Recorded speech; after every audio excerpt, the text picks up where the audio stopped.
Vous écoutez les ludologues. Histoire de jeu. C'est le moment, c'est l'instant, préparez les épices. Le saviez-vous? Le saviez-vous? Le saviez-vous? Oh.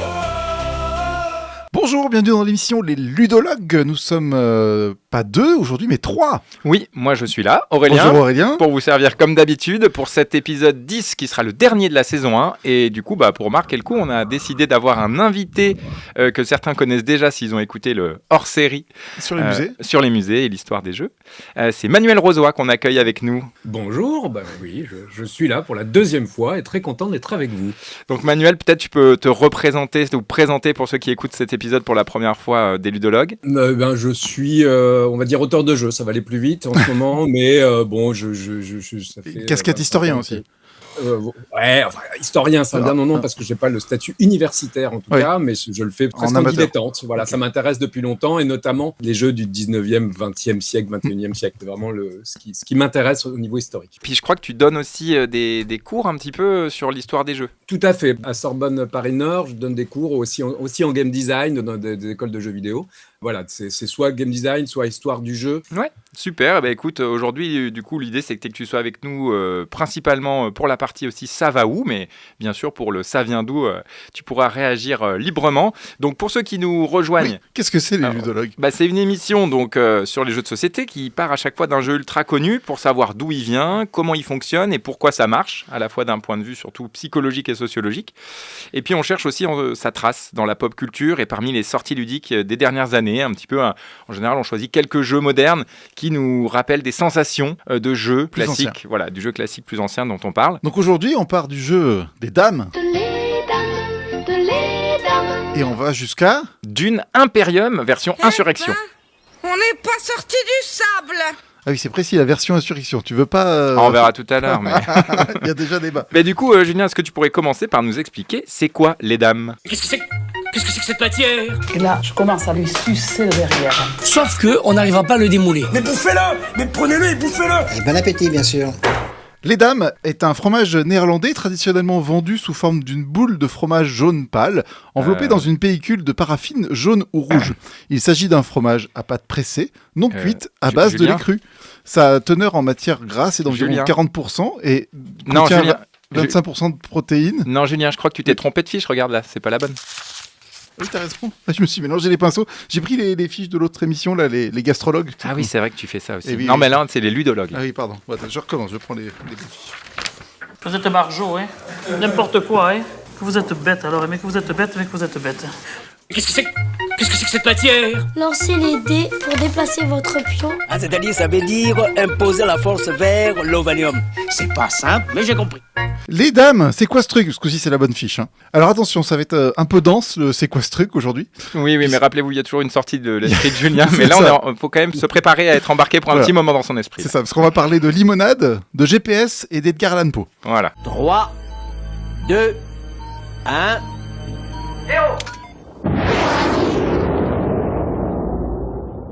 Les dames, c'est un jeu abstrait qui se joue en 1 contre 1. Le but étant de capturer tous les pions de son adversaire ou alors de l'empêcher d'avancer. Les dames, ça se joue sur un tablier, plus communément appelé un plateau. Il s'agit en fait d'un carré de 10 cases par 10 cases et il y a une alternance de couleurs claires et de couleurs sombres. Chaque joueur dispose de 20 pions, généralement les blancs contre les noirs, et les joueurs jouent sur les cases sombres. Le plateau est positionné de façon à ce que les deux joueurs aient une case sombre en bas à gauche du plateau. Donc, en fait, il y a la moitié des cases qui servent à rien. Oui, c'est vrai ça. Enfin, c'est du vide utile parce que ça sépare les cases, mais oui. Voilà. Et les pions donc, peuvent avancer d'une seule case, toujours en diagonale, et toujours vers une case libre. Quand un pion atteint une case située sur la dernière ligne du plateau, il s'émancipe et devient une dame. La dame peut alors bouger dans tous les sens, en marche avant, en marche arrière et sur le nombre de cases qu'elle veut. La seule contrainte, c'est qu'elle doit toujours arriver sur une case vide. Et si en cours de route, il y a des prises qui sont possibles, elle peut même changer de direction. Ok. Si un pion peut sauter par-dessus un pion adverse, car la case située juste derrière est vide, alors le joueur est obligé de prendre le pion. C'est une règle qui est aussi valable en marche arrière. Le joueur doit alors reculer pour prendre le pion adverse. C'est la seule façon en fait qu'on a de faire reculer un pion. Sinon, on est toujours obligé d'aller marche avant vers les dames. C'est ça, c'est un jeu de marche avant, contrairement aux échecs, on se déplace un peu partout sur le plateau. Et en fait, cette règle de la prise obligatoire, elle est extrêmement importante et c'est elle qui fait le sel du jeu, on va dire, toute la base du jeu. C'est une règle qui est récursive aussi, c'est-à-dire que si à la fin de mon mouvement, il y a toujours une prise possible, le joueur doit continuer à bouger son pion pour prendre les pions prenables. Ouais, on peut faire des prises en chaîne. C'est ça. Quand 2 pions adverses sont séparés par une case vide, le joueur dont c'est le tour est désavantagé. C'est-à-dire que s'il avance, il va forcément se faire croquer par son pion adverse. Tu vois, si on est face à face et qu'il y a le champ de bataille, si moi j'avance sur le champ de bataille, je vais me faire sauter par-dessus parce que je libère une case vide derrière moi. Observatoire à station de contrôle, nous suivons la marche de la fusée. Tout se passe conformément au calcul établi. Et donc, avec cette notion de prise obligatoire, vient un peu la notion de parité. À l'aide d'une formule mathématique découverte par Pierre Manoury, il est possible de déterminer en fait qui devra, à la fin de la partie, avancer son ultime pion pour qu'il soit pris par l'adversaire. Et ainsi concéder la victoire.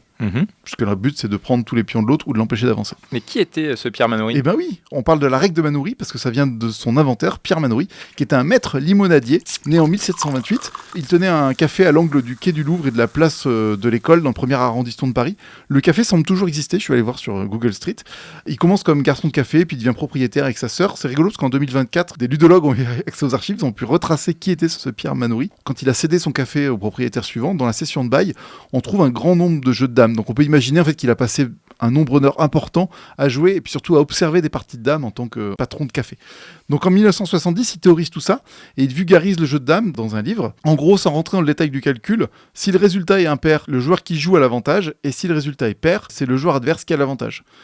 C'est pas très clair, mais non, c'est dur à suivre, mais on s'accroche. Manuel, ça va ? Ça va. C'est un peu chaud. Terre appelle fusée lunaire. Me recevez-vous ? En fait, l'idée, c'est qu'on fait ce calcul-là, qui est un petit peu complexe, pour ça je vous le donne pas. Mais en gros, si ça donne un résultat pair, si la partie continue comme ça, je sais que je vais gagner. S'il est impair, je sais que je vais perdre. Et donc, tout l'enjeu va être de modifier cette parité. Donc, généralement, ça peut se faire par des sacrifices ou par ce qu'on appelle un temps de repos. C'est-à-dire, c'est un coup qui permet d'inverser la polarité. Et c'est pour ça aussi que la règle du soufflet n'est pas jouée.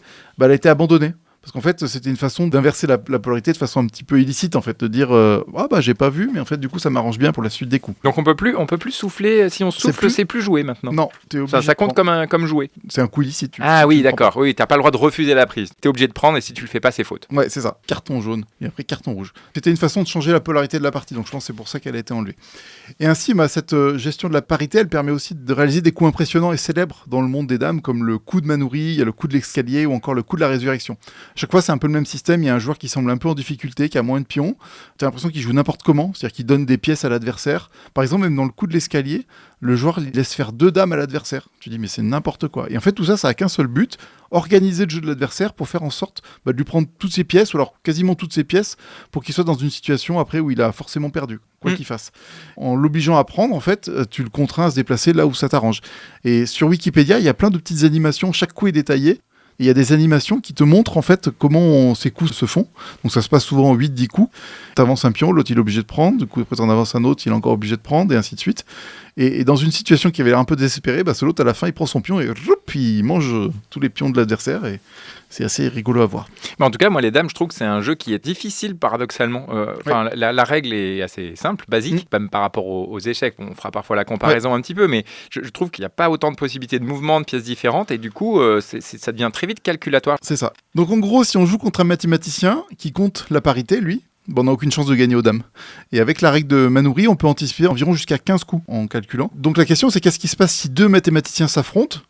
S'ils sont du même niveau et qu'ils font pas d'erreur, c'est le match nul assuré. Match nul 6-4. Ça veut dire que le match était sans intérêt. Comment t'as trouvé le match nul ? Et idem, maintenant, si on met 2 IA de même niveau qui s'affrontent, c'est match nul dans 100% des cas. Okay. Et tout ça, ça s'explique. Parce qu'en fait, les jeux de dames appartiennent à la catégorie des jeux résolus. Et un jeu résolu, en fait, c'est un jeu dans lequel on peut déterminer l'issue de la partie avant même d'avoir joué. Ça casse un peu le mythe quand même. Ah bah oui, c'est ça. Donc si les 2 joueurs ne font que des coups optimaux, l'issue de la partie est toujours la même. Donc pour les dames, ça sera toujours un match nul si on joue les coups optimaux. Par exemple, pour le puissance 4, qui est aussi un jeu résolu, c'est toujours le joueur qui commence qui gagne. Si tout le monde joue parfaitement. Si tout le monde joue parfaitement. Ça a été démontré en 1988 par James Allen et Victor Alice. Le seul premier coup gagnant est celui dans la colonne centrale. Si tu démarres dans une colonne adjacente, c'est forcément un match nul en jouant les coups optimaux. Ouais, comme au Morpion en fait, qui est encore une version plus simplifiée où c'est plus facile de faire la démonstration du jeu résolu. Exactement. Donc le jeu de dames a été résolu lui en 2007 par le programme Chinook. Mais parlons un peu du programme Chinook. Donc Chinook est un programme informatique développé en 1989. En 1990, le programme informatique gagne le droit de participer au championnat du monde en remportant la seconde place dans le championnat national américain. La première place avait été obtenue par Marion Tisley, meilleur joueur mondial et désigné comme plus grand joueur de tous les temps. Marion Tisley, il a perdu que 5 parties dans sa vie. Alors 5 parties dans sa vie, il n'a pas dû compter quand il était petit parce que... Ah bah 5 parties officielles, je pense. Oui, d'accord, voilà. Oui, je me suis dit, pas mal. Il y a vraiment des surhommes sur Terre. Hein. C'est le Mozart des dames. Donc c'est assez rigolo de voir que dans les années 80, aux États-Unis, les programmes informatiques pouvaient participer au championnat. Et donc la fédération du jeu anglaise s'oppose à la participation d'un programme informatique. Et en signe de protestation, Marion Tisley, le Lionel Messi des dames, il menace de boycotter le championnat. Donc pour trouver un arrangement, un consensus, la fédération internationale organise un championnat du monde homme contre machine. Bah tu m'étonnes, c'est le seul homme qui avait réussi à battre la machine. Donc, Oui, c'est ça. Ça l'a arrangé. Et donc Marion Tisley remporte ce championnat du monde contre Chinook. Et ensuite, le programme participe et remporte le championnat en 94 et en 95. Après cette date, l'auteur du programme, Jonathan Schaeffer, il décide de retirer Chinook de la compétition pour se lancer vers un nouveau défi, prouver que les dames anglaises sont un jeu résolu. Et il arrivera donc à le démontrer en 2007, comme je l'ai dit tout à l'heure. Et donc, parlons un peu des jeux résolus maintenant. Les jeux résolus, il y a 2 types de jeux résolus. Les bons jeux résolus et les mauvais jeux résolus. Alors le bon jeu résolu, je crois qu'il tire. Alors que... Non, c'est pas ça. Les jeux fortement résolus, c'est les jeux où l'ordinateur a réussi à calculer toutes les possibilités à partir de la position de départ. C'est un truc de bourrin, en gros, on fait tous les coups possibles et on voit s'il y a un 1 qui permet de gagner systématiquement. Donc c'est le cas pour les dames anglaises, donc on en parlera peut-être tout à l'heure, mais les dames anglaises, elles ont la particularité d'avoir un plateau qui fait 8 par 8, contrairement aux dames traditionnelles où c'est un plateau de 10 par 10. Le nombre de possibilités étant de 10 puissance 14, donc c'est un 10 suivi de 14-0 pour les dames anglaises, et le calcul a été réalisé sur une période de 18 ans et impliquant entre 500 et 200 ordinateurs selon les périodes. Donc il a fait tourner un programme qui calculait tous les coups pour voir s'il y avait un coup qui était gagnant à tous les coups, et ça n'a pas été le cas. Pour les dames classiques avec un plateau de 10 par 10, les ordinateurs ne sont pas encore assez puissants en 2026 pour déterminer si c'est un jeu fortement résolu. Du coup, les dames en 10 par 10 appartiennent à la catégorie des jeux faiblement résolus. Et donc là, ce que c'est un jeu faiblement résolu, c'est plutôt l'inverse. En fait, le calcul se fait à partir des positions finales possibles et ça nécessite forcément un raisonnement abstrait sur les jeux. Ça utilise notamment la théorie des graphes. Donc on représente le jeu de façon abstraite sous forme de sommets et d'arêtes. Les sommets, c'est des états précis. En gros, c'est ton état du jeu. Et les arêtes, c'est les déplacements possibles pour passer d'un état à un autre. Terre appelle fusée lunaire. Me recevez-vous? Je vous ai perdu, ça y est. Oui, complètement. Mais continue, si toi tu n'es pas perdu. Non, mais globalement, les jeux faiblement résolus, c'est-à-dire qu'on peut pas complètement tout prédire, mais... En fait, on part de la fin. Ouais, on part de la fin pour les résoudre, mais surtout, c'est des jeux où l'ordinateur peut pas, à partir de la position initiale, prédire l'issue. Il y a trop de possibilités. Voilà. Par contre, il peut le faire éventuellement si on est à tant de coups de la fin, sur des positions avancées du jeu. Il peut, au bout d'un moment, il y a un basculement où il dit, là, je sais statistiquement qui va gagner si on joue parfaitement. Exactement. Donc avec cette théorie des graphes, en fait, ça fait des espèces d'arbres, mais qui partent de la fin. Et donc, fun fact, en fait, c'est la théorie des graphes, elle est aussi utilisée par le GPS ou par Google Maps, par exemple, pour calculer un itinéraire. C'est-à-dire qu'il fait des points entre les villes et les arêtes, c'est le coût que ça me représente pour faire entre les villes. Donc c'est vraiment fascinant, cette théorie des graphes qui est utilisée donc à la fois pour résoudre des jeux et à la fois pour se diriger dans la vie. Eh bien oui, sans les dames, vous pourriez pas utiliser votre GPS. Peut-être. Ah, c'est pour ça que c'est une dame qui parle dans le GPS. Peut-être. Ça y est. Faites demi-tour dès que possible. Pour les jeux faiblement résolus, on parle alors d'analyse rétrograde. C'est-à-dire qu'on part des positions finales de victoire et on remonte jusqu'à la position initiale du jeu tant qu'on peut. Par exemple, le jeu de Go, il possède un graphe, donc c'est-à-dire un nombre de sommets et d'arêtes tellement vaste, il y en a plus que le nombre d'atomes dans l'univers observable. T'as pas dû endormir de ça. C'est ça, ouais, j'adore, ça me fascine. Et les ordinateurs actuels ne peuvent pas le calculer. Peut-être les ordinateurs quantiques le pourront peut-être un jour par contre. Voilà plusieurs minutes que nous les appelons sans arrêt, je n'y comprends rien. En résumé, les dames anglaises rentrent dans la catégorie des jeux fortement résolus. Par contre, les dames entrent dans la catégorie de jeux faiblement résolus et c'est forcément un match nul. Le problème, moi, il n'est pas résolu, mon problème. Mais je propose de quitter les machines et les mathématiques pour aller plutôt vers l'être humain et la littérature. Et bientôt, mes amis, nous marcherons sur la Lune. Edgar Allan Poe, parce que vous voyez, c'est un romancier américain du 19e siècle. C'est l'auteur d'un recueil de nouvelles appelé Histoire extraordinaire. En introduction de sa nouvelle, la première du recueil, qui s'appelle Double assassinat dans la rue Morgue, il fait une digression sur les dames et les échecs. Pour lui, en fait, à cause du nombre de possibilités plus grand que celui aux dames, vu que c'est quasiment impossible de calculer de façon exhaustive pour un être humain, Les victoires aux échecs reposent plus sur les erreurs d'inattention que sur les qualités de réflexion et d'analyse du joueur lui-même. Aux échecs, il y a aussi une dimension spatiale beaucoup plus dure à appréhender. Tout à fait. Et donc l'attention, elle sature assez vite. Et à moins d'être expert et d'avoir développé sa mémoire de travail en expertise sur les échecs, il y a un moment où c'est l'attention qui lâche avant qu'on puisse faire une erreur vraiment stratégique à proprement parler. C'est ça. Et donc lui, il dit que vu que les dames, il y a moins cette perte d'attention, pour lui, c'est vraiment lui le symbole de l'intelligence, au détriment des échecs qui sont plus le symbole de l'opportunisme. Donc pour lui, dans les échecs, 9 cas sur 10, c'est le joueur le plus attentif qui gagne et non pas le plus habile. Ouais, on va peut-être bientôt aller se coucher là. Moi. On arrive au bout, Julien, dis-moi, on arrive au bout. Les Doliprane sont offerts à la fin de l'émission. Faute de pouvoir contacter Edgar Allan Poe, j'ai pas trouvé son mail. Peut-être que Manuel a le contact. Ça va prendre un peu de temps, mais je peux trouver ça. Okay. J'ai contacté Bruno Catala à la place. Bonjour Bruno, comment t'appelles-tu ? Bruno Catala, c'est l'auteur de nombreux jeux à succès, qui fait aussi partie des spécialistes des jeux abstraits. Et donc il a eu l'immense gentillesse de nous répondre, et on le remercie encore infiniment, car c'est toujours passionnant, je trouve, d'écouter Bruno Catala parler de jeux. Donc Bruno Catala, il dit qu'il n'est pas vraiment d'accord avec l'analyse d'Edgar Allan Poe. Aux échecs comme aux dames, c'est impossible pour un joueur humain de calculer toutes les possibilités de façon exhaustive. Donc certes, le système des jeux est moins complexe, mais il est sans doute possible de se projeter plus loin. Surtout au fil de la partie, milieu de partie, en fait, les possibilités diminuent avec les dames. C'est un peu un système d'entonnoir. Donc plus on avance, plus les possibilités se réduisent et on peut calculer de plus en plus loin. Et pour lui, là où Edgar Allan Poe se trompe, c'est quand il parle d'erreurs d'attention. En fait, les erreurs d'attention, que ce soit aux échecs ou aux dames ou à un autre jeu, ça existe essentiellement avec des joueurs novices qui maîtrisent pas toutes les ficelles. Bruno Catala dit qu'en fait, faudrait plutôt parler de profondeur d'analyse ou de profondeur de réflexion. Comme dans tous les jeux d'affrontement à deux joueurs, en fait, l'avantage va systématiquement à celui qui est capable de voir plus loin, d'avoir un coup ou deux d'avance par rapport à l'autre joueur. Ce qu'on constate avec les ordinateurs, c'est qu'au fur et à mesure de leur montée en puissance, c'est qu'ils voient de plus en plus loin que l'être humain et forcément, ils sont devenus imbattables. Donc pour moi, ça rejoint l'analyse de Bruno Catala. Donc on est presque au bout à la conclusion. Ça c'est juste pour expliquer ce que c'est les dames. Hein. Oui, okay. Non, mais c'est le dernier de la saison. Alors Julien se fait plaisir, puis on le laisse parce qu'on l'aime bien.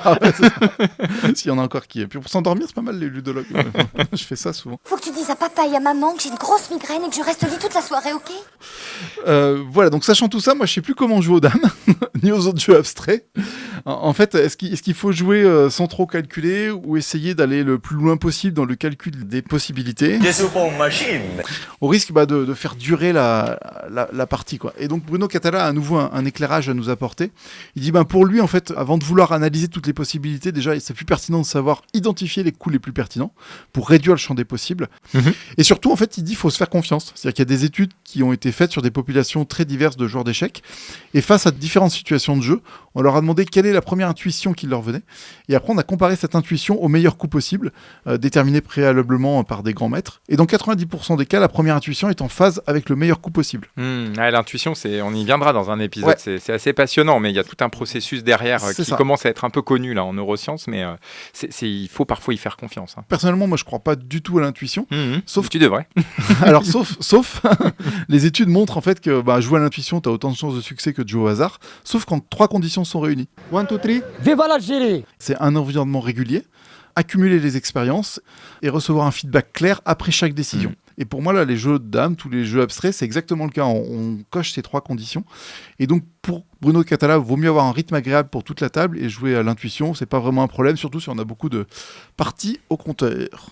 Donc, en conclusion, le mieux reste de pas trop contraindre vos adversaires à vous attendre jouer, mais plutôt d'essayer de les contraindre dans le jeu à vous laisser gagner. On a toujours tort de se casser la tête. Et du coup, ça va nous amener un petit débat sur la manière de jouer, justement. Ça y est, on arrive au bout. Hein. Y a un débat qui pose question. Dans votre manière de jouer, Manuel et Julien, vous avez plutôt tendance à jouer de manière calculatoire ou pas ? Comment vous prenez le plus de plaisir, finalement ? Moi, vraiment au feeling. Alors, intuition, je sais pas si c'est le bon mot, mais c'est vraiment la sensation. Ça passe très peu... Au début, en tout cas, par un calcul, on va dire, mathématique, très rationalisé. Ça passe vraiment par une sensation et je retranscris ça par une sensation. C'est-à-dire que j'ai une vue d'ensemble et c'est au fur et à mesure. Souvent, une fois sur 3 ou 4, sur des nouveaux jeux, j'écoute pas trop les règles. Donc ça peut vraiment désarçonner parce que quand on joue, il dit mais il est débile ou quoi ?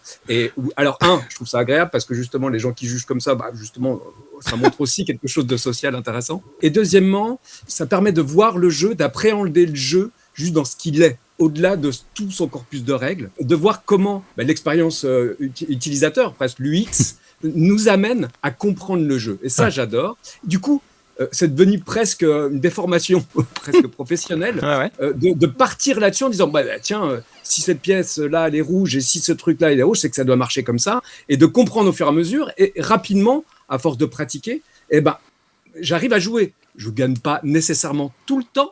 Des fois, je suis complètement à côté de la plaque. Des fois, je gagne. Mais c'est vrai que l'analyse rationnelle vient pendant la partie. Et ça, je trouve ça, pour moi, personnellement, très agréable. Moi, ça me fait penser à ce que tu dis. C'est vrai que... alors, peut-être pas au point de pas écouter les règles totalement. Mais mon frère fait ça. Et après, il m'engueule parce que tu l'as pas dit. Bah si, j'ai insisté 3 fois. Mais moi, j'observe vraiment quand j'explique les règles, souvent moi qui suis à ce rôle-là, il y a vraiment plusieurs types de personnes et de joueurs là-dessus. Il y a des gens qui vraiment, s'ils connaissent pas toutes les règles avant de commencer, ils peuvent pas se lancer, tu vois. Et il y a vraiment des personnes, effectivement, qui... Alors moi, je serais plutôt comme ça. C'est-à-dire, il y a un moment, j'ai envie de commencer, quoi. Et puis, quitte à pas tout connaître et à découvrir des règles en cours de route, sur une première partie, je veux dire. En tout cas, la partie découverte, c'est de me dire, bon, allez, je lance et puis on essaye, on peut faire ci, on peut faire ça. Parce qu'il y a des explications où des fois, on va même jusqu'à t'expliquer, alors ça, les stratégies payantes, c'est celle-ci, tu vas déjà presque te donner des conseils stratégiques. Ça, si vous expliquez les règles, moi, ça me tue le plaisir et l'écoute. Si vous ne conseillez pas à me dire, alors pour gagner, je te conseille, fais ci, fais ça. Moi, ce qui me plaît, c'est justement de découvrir et de pas trop en savoir avant de débuter. Et toi, Julien ? Je sais pas trop. Alors, je vais parler d'autre chose, tiens. Paf. il y a pas très longtemps, j'ai rejoué avec des copains qui savaient longtemps que j'avais pas joué, qui jouent en différentiel, eux. C'est-à-dire qu'ils comptent pas le nombre de points qu'ils vont faire, mais la différence de points qu'ils vont faire avec toi. Et c'est plus du tout la même sensation de jeu. En fait, quand c'est à ton tour de jeu, t'as pas grand chose à jouer, tu vas prendre ce qu'ils t'ont laissé parce que tu sais qu'il y a que de la merde.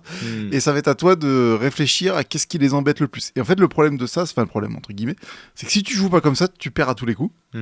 Contre des gens comme ça. Et donc, là, t'es obligé de calculer beaucoup. La réponse que je donnerais, c'est que j'essaie de m'adapter un peu au public. Si c'est des primo-joueurs, en général, je vais pas trop réfléchir loin. Même si c'est difficile, parce que j'ai toujours envie de gagner quand même. Si c'est des joueurs un peu plus aguerris, comme les soirées jeux chez Aurel, où il y a pas trop en différentiel, chacun joue quand même pour lui avant de jouer contre les autres. Donc là, c'est plus détendu et c'est le format qui me va le mieux. Et après, en différentiel, là, j'essaie de faire comme les autres, parce que je sais que si je le fais pas, je vais perdre. Je sais pas si j'ai répondu à la question. Mais... c'est bien, en tout cas, voilà. Je pense qu'il n'y a pas une seule manière de jouer. Il faut trouver en fonction du groupe et de votre tempérament la bonne manière qui vous convient, en fait, de jouer. Mais c'est vrai que le plaisir n'est pas toujours dans le côté très calculatoire et maîtrisé. Ça dépend si on joue en vrai ou sur BGA. Tu vois, si on sait qu'on a le temps, moi je prends plaisir à calculer. Mais si je fais attendre les gens une demi-heure, là ça devient plus un plaisir. Ça. En le jeu de société, quand on calcule, il y a aussi le problème de faire attendre les autres. C'est ça. Ok, maintenant on va se passer à la suite, savoir ça vient d'où, les dames. Et d'où viens-tu? Ça ne te regarde pas! Si, ça m'apprend des choses. Tout ça, c'est passionnant. On a le droit à une glace à l'entracte? Alors, les dames, d'où ça vient, ce jeu? Alors, c'est antérieur au jeu édité. Emmanuel, tu me contrediras pas là-dessus. Non.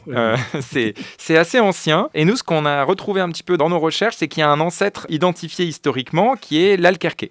L'Alquerque, c'est un jeu qui provient de l'arabe al-Kirkat, sans doute que je prononce mal. La première mention du jeu qu'on retrouve de cet ancêtre des dames, c'est dans la littérature du Xe siècle, dans des livres, un livre qu'on appelle le livre des chansons, un ouvrage classique de la littérature arabe. Et c'est difficile de remonter aux origines exactes de ce jeu-là de manière fiable. Il y a eu un moment où on a pensé que ça datait même des Égyptiens, de l'Égypte antique, parce qu'on a retrouvé certaines gravures, certains plateaux gravés dans des temples égyptiens.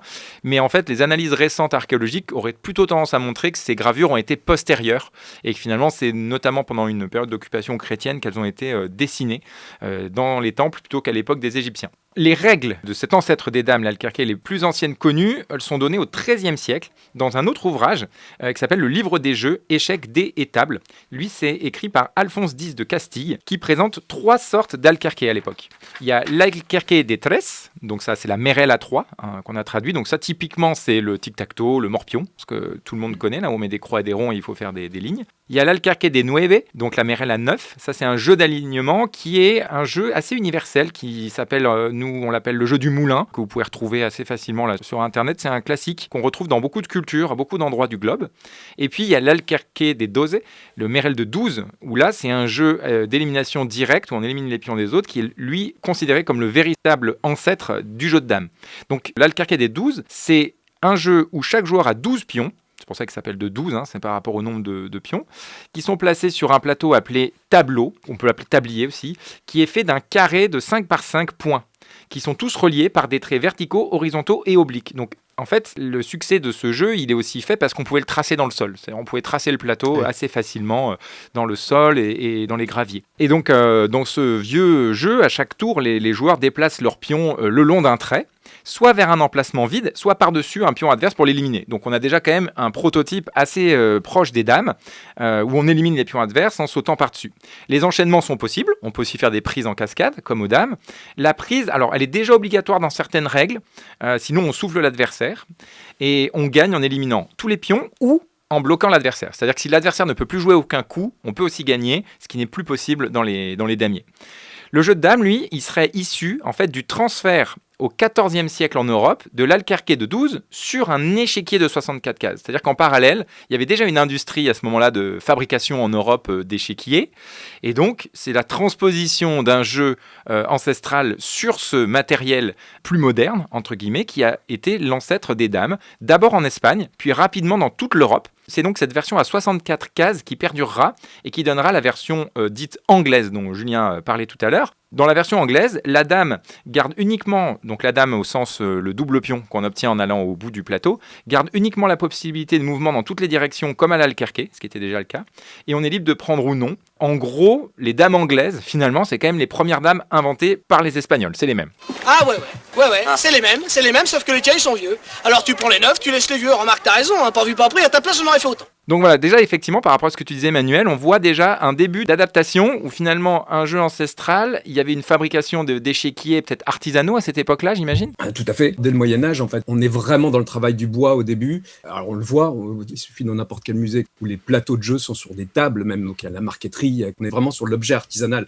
Au début, c'est comme ça que ça va passer, c'est-à-dire qu'on pourrait dire 3 grands mouvements, comme tu l'as dit, c'est sur le sol, sur des pierres, et puis après, ensuite, il y a vraiment ces objets qui sont fabriqués avec différents corps de métier, et puis après, on passera à l'édition pure beaucoup plus tard.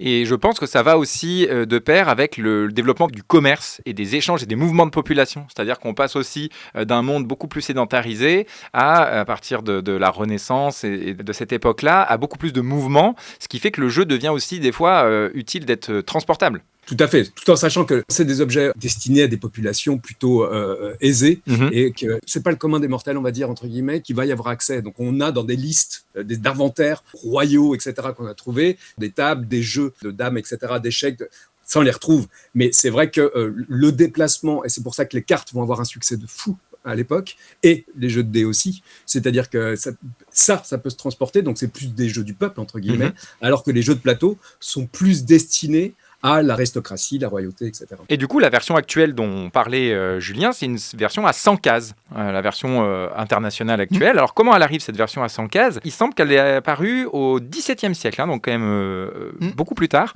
sans doute en Hollande, en tout cas, et elle est signalée en France au début du XVIIIe, sous la dénomination du jeu de dames à la polonaise. C'est sans doute un effet de perspective. En tout cas, l'idée, c'était de la distinguer du jeu d'origine et souligner le côté original par rapport aux dames anglaises à 64 cases.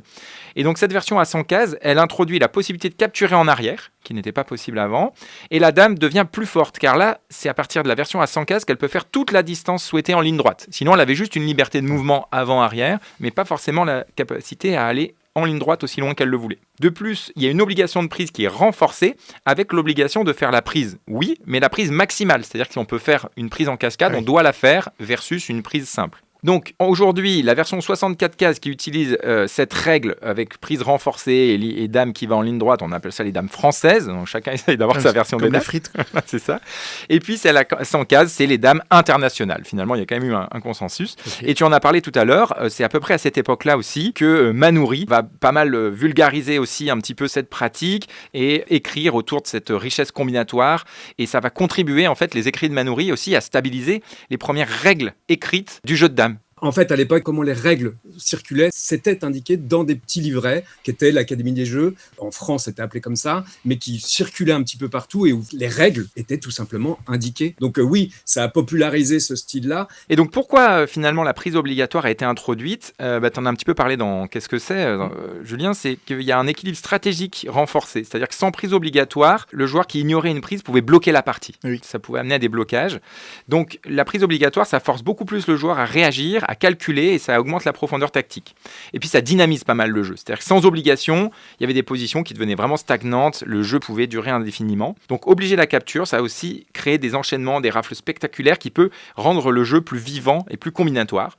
Et donc ce jeu de dames s'est imposé comme un des grands jeux de réflexion et de sport de l'esprit. Il y a une fédération mondiale qui est créée en 1947 et qui regroupe aujourd'hui 77 nations issues des 5 continents. Donc c'est un jeu qui est toujours bien vivant et bien pratiqué. Je vais juste faire une petite remarque justement sur l'origine du damier à 10 cases. Oui. C'est toujours sujet à interprétation parce qu'on n'aura jamais vraiment les bonnes réponses. Mais il y a un très bon site sur droppedonchesshistory.com. C'est un spécialiste qui est très fort aux échecs et très fort. Et il s'intéresse à l'étymologie du nom. Parce que les jeux de dames, pourquoi on dit c'est un jeu de dames? Alors on se dit, justement, nous Français, jeu de dames, l'aristocratie, c'est un jeu qui est plutôt dédié aux dames, ce qui n'est pas nécessairement vrai. Et lui, l'auteur qui est hollandais, prend le terme des dames. En Allemagne, c'est Damen. Donc ça viendrait du damer, du fait d'avoir le bord et de mettre au sol. Et en fait, ça serait ce bord du terrain où on va avoir la promotion, de passer d'un seul pion à un double pion. Le terme serait devenu là, et il retrouve un petit peu l'origine dans des dictionnaires flamands du 16e, en disant ça viendrait de damen. Et donc, en fait, je pense que tous, quand on est dans les jeux de dames, on s'imagine justement un jeu plutôt féminin, ou en tout cas, et en fait, c'est assez basique. Enfin, en anglais, c'est draw ou checkers, et c'est pas du tout le terme de dame. C'est juste un petit point. Oui, mais c'est intéressant parce que sur l'étymologie, mais bon, rien n'est vérifié non plus. Non, mais en tout cas, c'est une bonne concurrence à la théorie de ma grand-mère qui me disait les dames, c'est parce que c'est les dames qui jouent à ça et les hommes jouent aux échecs. Voilà. Donc, je pense que c'est une explication bien plus plausible. Et je pense que ça a été travaillé comme ça, peut-être même dans la communication, etc.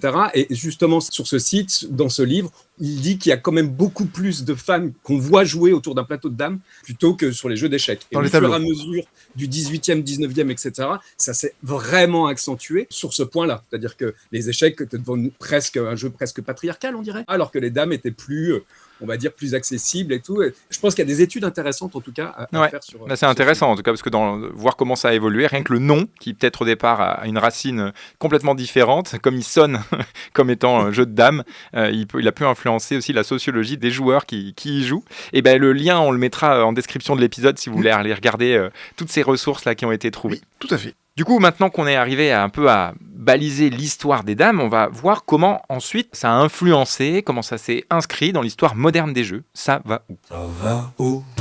Ça va où? Dans quoi on le retrouve? La pop culture, les jeux modernes, qu'est-ce que ça devient?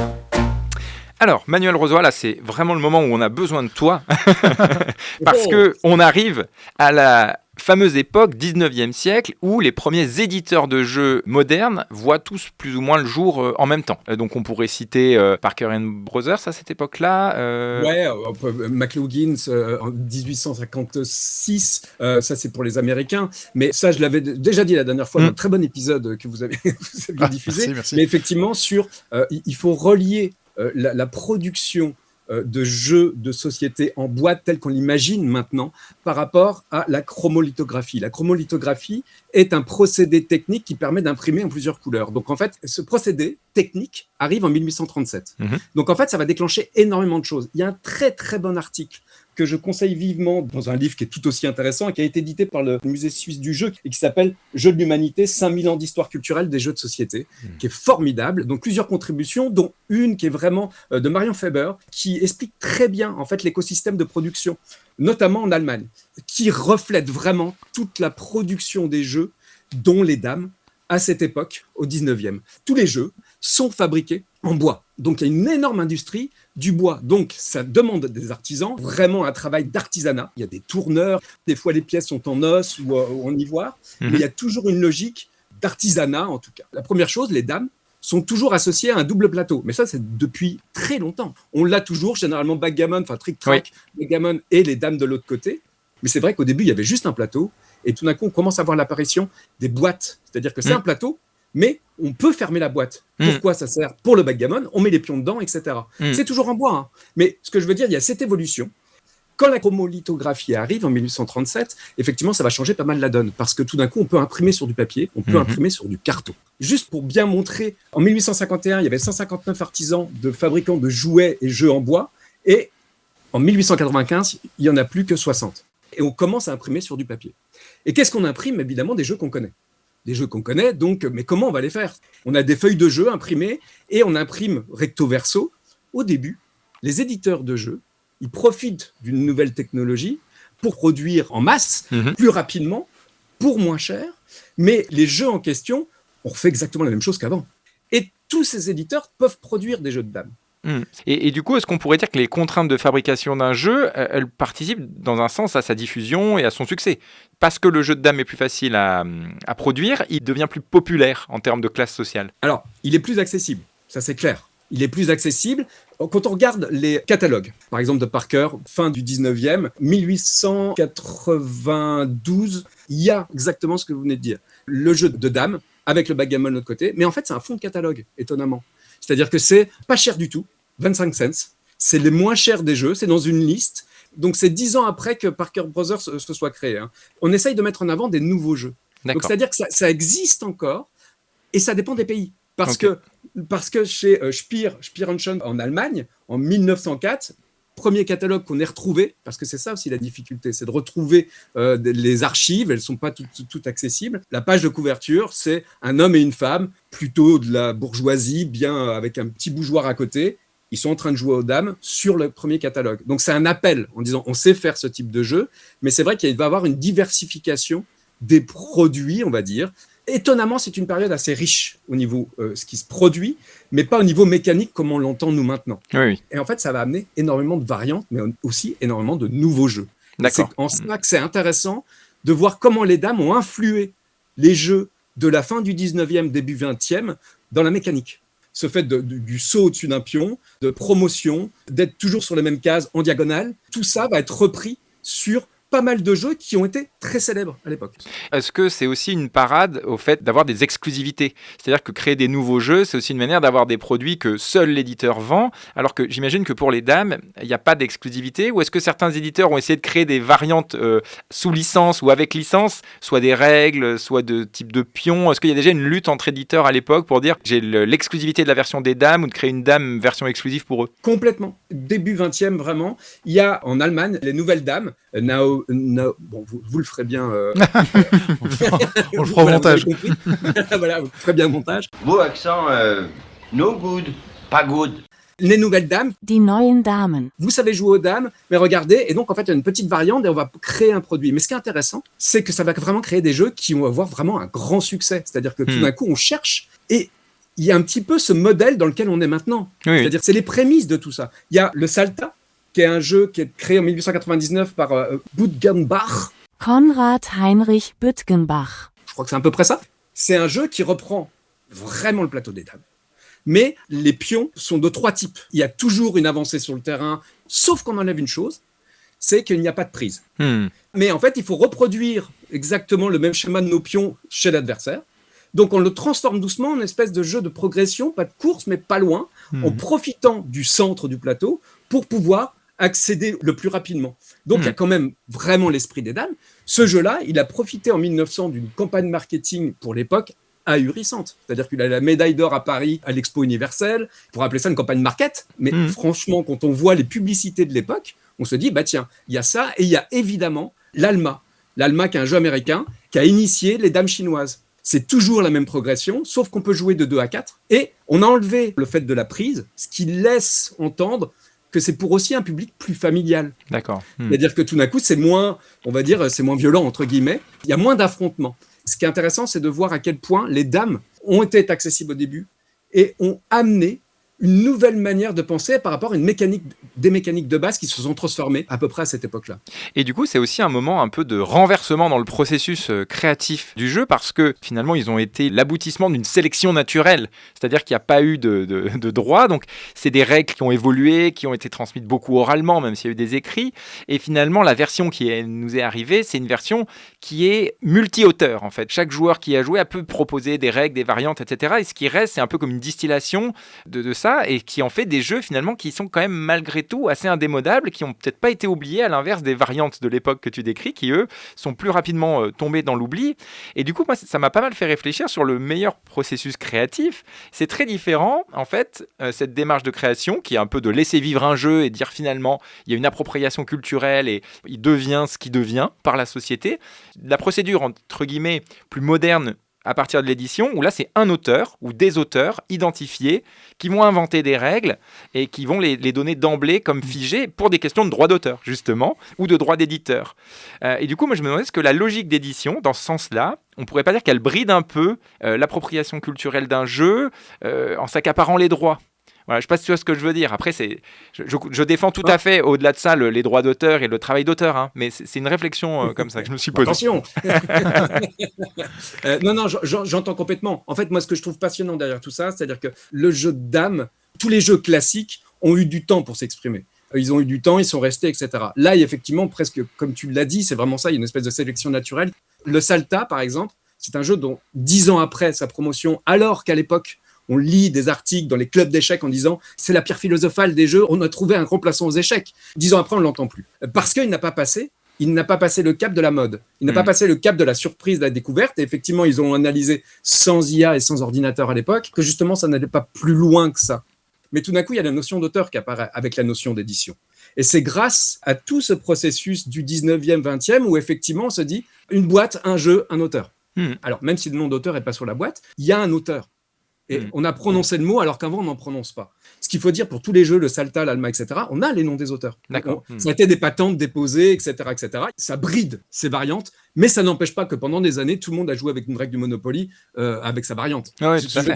Voilà, ça n'empêche pas l'appropriation in fine, c'est sûr. In fine, l'appropriation, elle se fait toujours. Elle se fait de moins en moins, je pense, parce que là, c'est plus une question d'époque. C'est peut-être intéressant, justement, à réfléchir.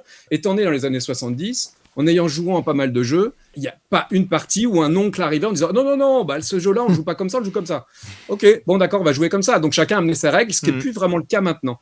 Les variantes sont toujours sujettes à pouvoir exister, même si le jeu en lui-même a été formalisé. Quand il y a des jeux avec plein de variantes dedans, moi j'ai l'impression que le jeu n'est pas fini. En fait, ils n'ont pas su trancher entre. Mais c'est pas faux, hein. On se pose souvent la question de ça. Hein. Je trouve ça assez juste. Hein. Mais en même temps, il y a aussi des jeux un peu poussés, experts, récents, où après de nombreuses parties, il y a quand même des variantes entendues qui ont émergé, comme par exemple, je pense à Great Western Trail, où il y a un système d'enchères au départ, parce qu'ils se sont rendus compte qu'il y avait un tel avantage pour le premier joueur que finalement, il fallait faire une enchère initiale pour rééquilibrer les choses quand on y a joué beaucoup. Terraforming Mars, il y a eu des systèmes de draft proposés. Enfin, il y a des classiques comme ça du jeu moderne qui commencent à voir naître aussi des petites variantes d'ajustement qui sont issues du populaire. Oui, bien sûr. J'irais presque justement sur des variations de morceaux de musique où on avait un morceau original dans un album et puis tout d'un coup, il ne peut pas y avoir justement la version instru, la version sans, la version live ou le director's cut d'un film où tout d'un coup, le montage n'est pas tout à fait pareil. Les chansons de Bob Dylan, les reprises sont toujours mieux que les originaux.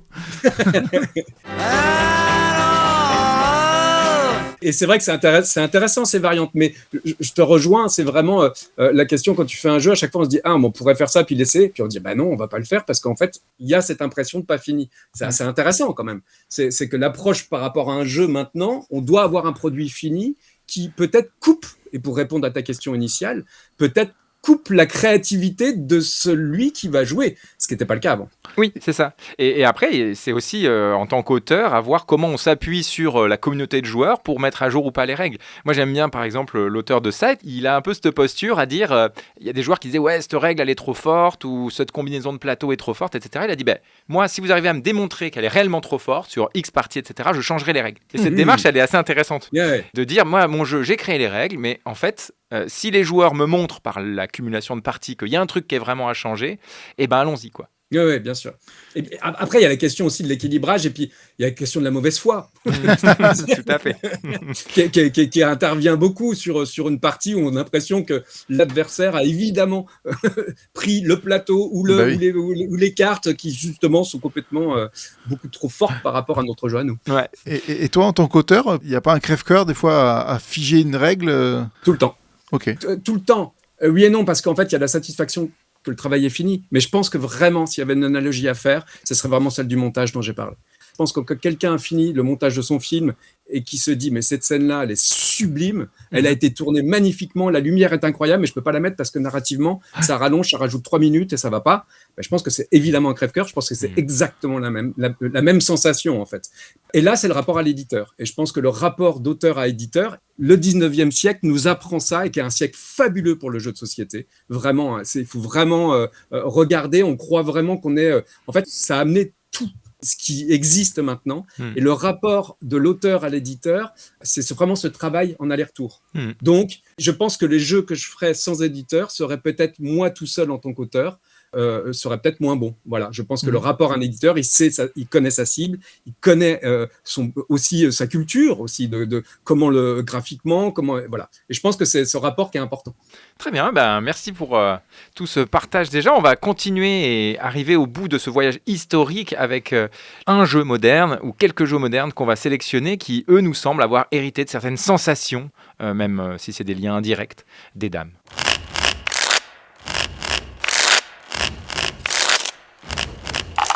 Le jeu moderne qui nous reprend à merveille, pour nous en tout cas, cet art du placement et de la contrainte de l'adversaire, c'est Dune Imperium. Alors, dans sa version Insurrection, mais pas forcément. On peut aussi parler de Dune Imperium. Les deux sont quand même très, très, très proches l'un de l'autre.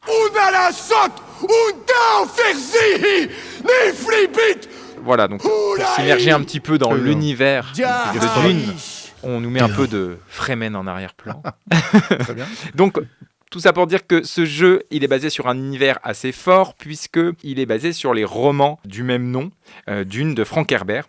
C'est un jeu qui a été édité en 2021 pour la version Imperium, Dune Imperium, et puis il y a une version 2, entre guillemets, qui est un standalone qu'on peut jouer sans l'autre jeu, 2024, qui s'appelle Dune Imperium Insurrection. Donc l'auteur, c'est Paul Denen, un auteur de jeu qui avait créé déjà une série un peu à succès quand même, de Clank, un jeu basé sur du deck building notamment. Et c'est illustré par Clay Brooks, Derek Herring, Nate Storm et Paul Ramos. Voilà, pas mal d'illustrateurs. À peu près en même temps que le jeu est sorti, des films sont sortis au cinéma sur cet univers.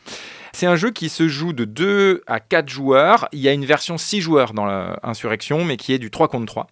Et c'est, en termes de catégorie, moi je dirais que c'est un peu de l'expert grand public. Ah oui. C'est-à-dire que oui, c'est un jeu qui est quand même expert dans ses mécaniques, mais qui est quand même pas si abrupt que ça, et aride que ça. Ça rejoint ce que disait Manuel tout à l'heure. En fait, c'est des jeux où presque sans lire les règles, tu arrives à comprendre ce qu'il faut faire. Ouais, il y a une forme d'instinctivité et du coup, ça rejoint déjà en soi un peu les dames. C'est-à-dire qu'à la fois, c'est un truc qui peut être très profond, très expert, mais en même temps, il y a un côté grand public. Selon toi, Manuel, en fait, c'est les règles ou c'est plutôt le design qui fait cette impression-là ? Quand tu dis le design, c'est le design graphique ou le design design ? La prise en main, en fait, ou l'iconographie qui fait que ça rend les choses plus faciles. L'iconographie, c'est ultra clair, en fait. Même sur Clank, on voit déjà le trajet.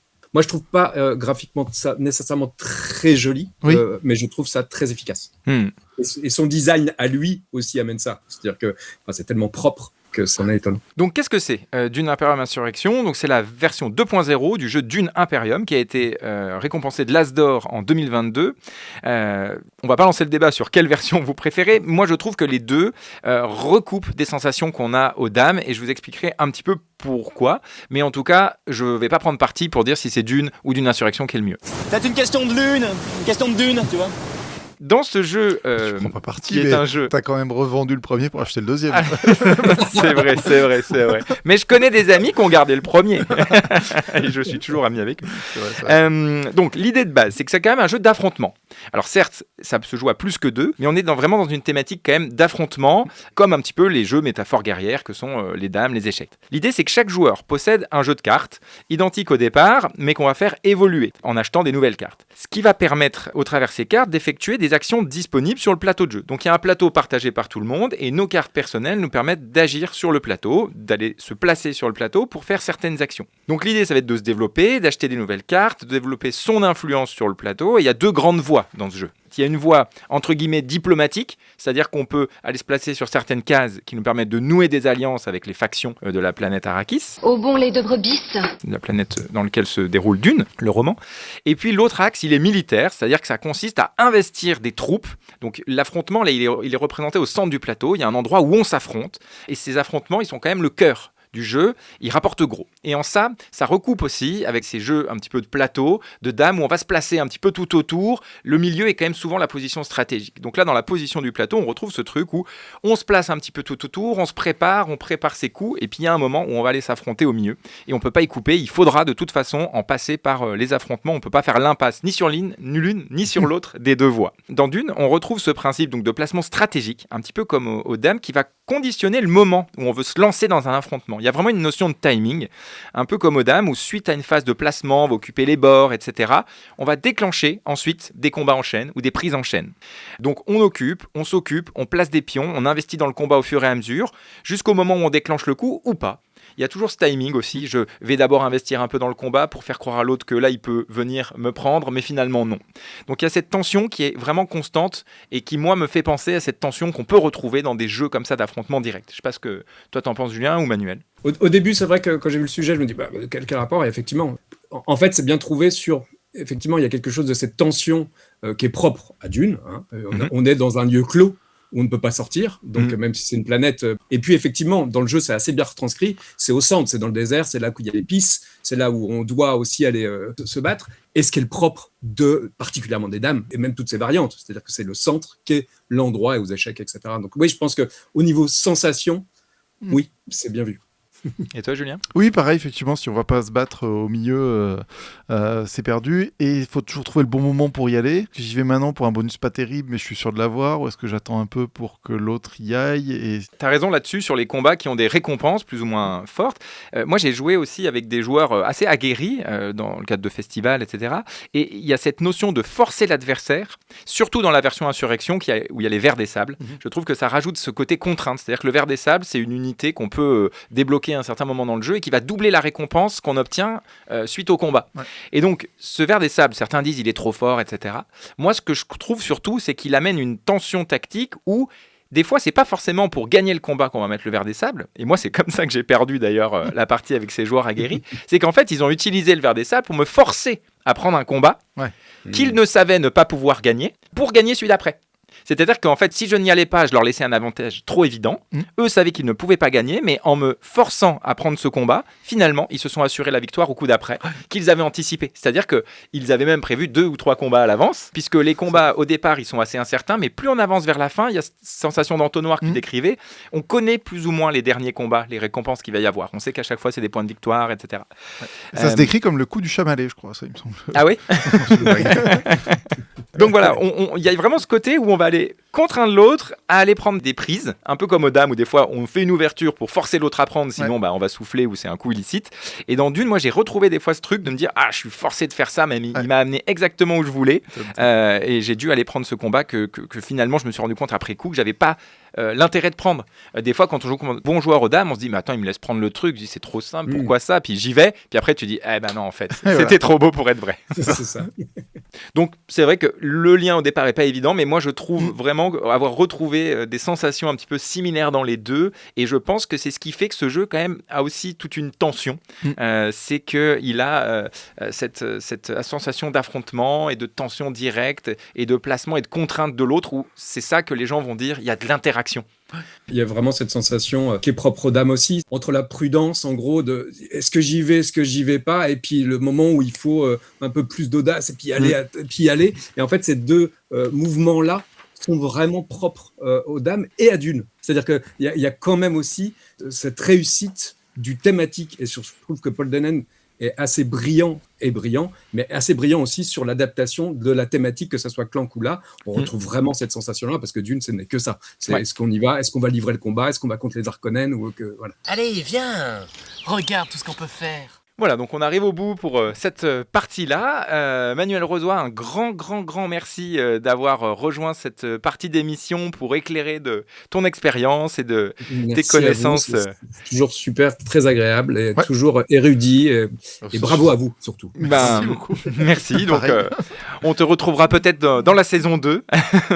Avec plaisir. Pour des petits points historiques, mécaniques, et dès qu'il sera question de jeux d'édition. À bientôt, alors. Passe une bonne journée. Merci encore. Au plaisir. C'est tellement triste.